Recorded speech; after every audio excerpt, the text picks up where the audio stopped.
We set out to shoot a film looking at the impact of that year of Africa, of debt relief, of all of those things, and what the supposed beneficiaries thought of it.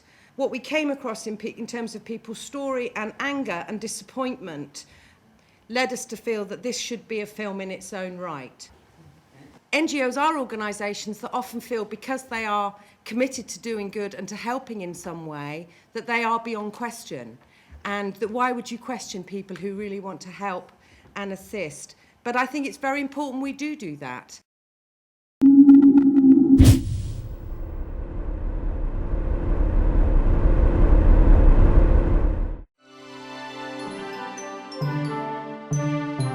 International NGOs, non-governmental organisations, charities and aid agencies are everywhere in Africa. We assume they are helping our peers in developing countries to have a better life. So we're not talking about allowing poor people to have, commercial access to what we consider to be luxuries. There's no point in campaigning for people to be rich.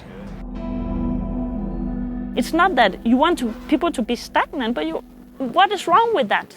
What is wrong with their life here? Why don't we get people to appreciate the rural life and the farming? It builds upon their culture.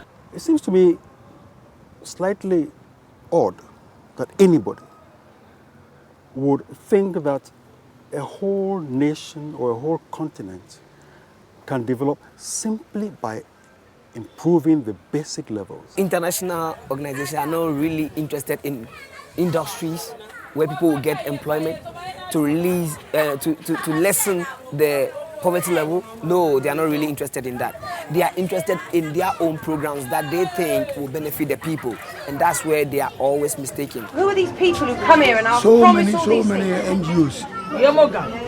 NGOs be back. Recently, there was an NGO who came from US who came to them, asked them to tell them the things that they need. They even asked her to cry. What? To cry.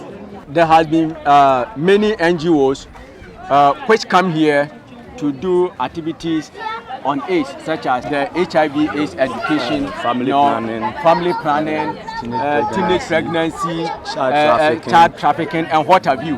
What we really want is that they should put those things aside and begin to provide accommodation and better facilities that can enhance our lives and jobs. I actually think it's a sad reflection for mankind, really, that when they have rockets going to the moon, they have space shuttles. At the other hand, they are busy preparing this for people to fetch water.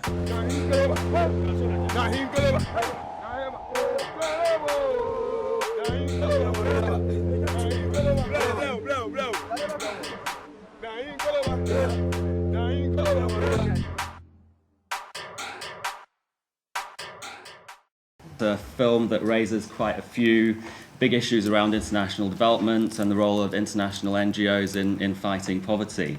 Oxfam supports communities in organising themselves so that they can achieve the aims that they want to achieve, their own aspirations and needs. So it's a lot more complex than just going out and creating jobs and building factories. Throughout Oxfam's programme all over the world, emergencies, campaigning, development, what's at the heart of that is the needs and aspirations of the people and communities that we work with. There's consultation, evaluation, all through the different stages of the project. That's really important. Anyone can be subject to criticism.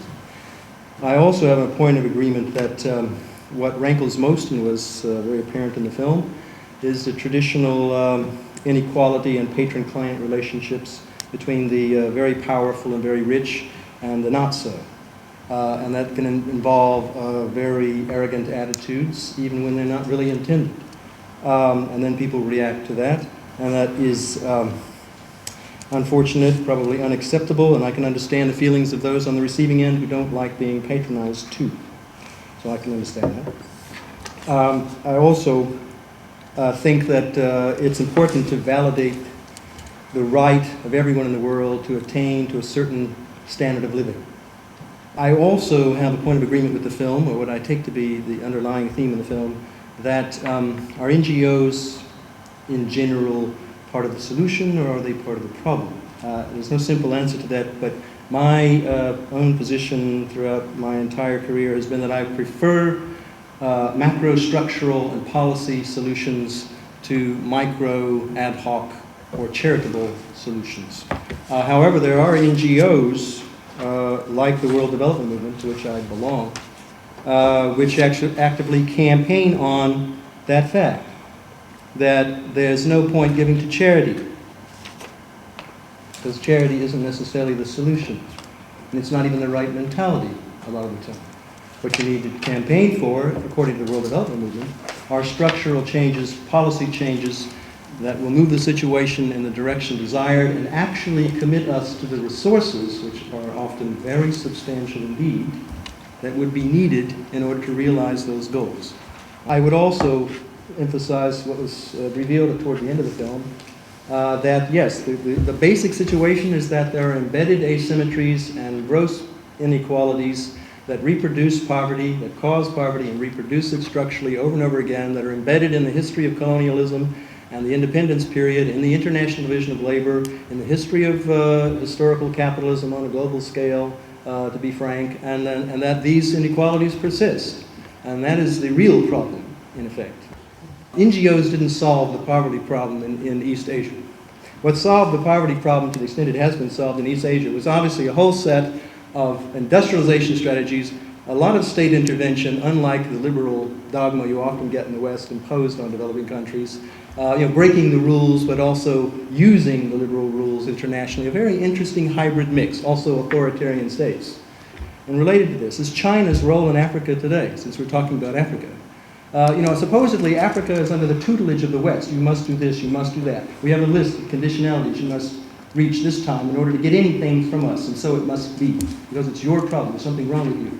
China marches along with all of its warts and comes along and says, well, we just want to do business, and you can have this conditional loan from the West if you like, but you can have one totally unconditional from us. And by the way, we want to invest billions, and now there are already 750,000 Chinese nationals working and living in Africa. Things are changing. What happened? If I was an African government and I had to choose between the IMF and the Chinese, I would probably choose the Chinese, you see? And it just shows what is possible in Africa if somebody bothers to do business with the Africans in a normal way.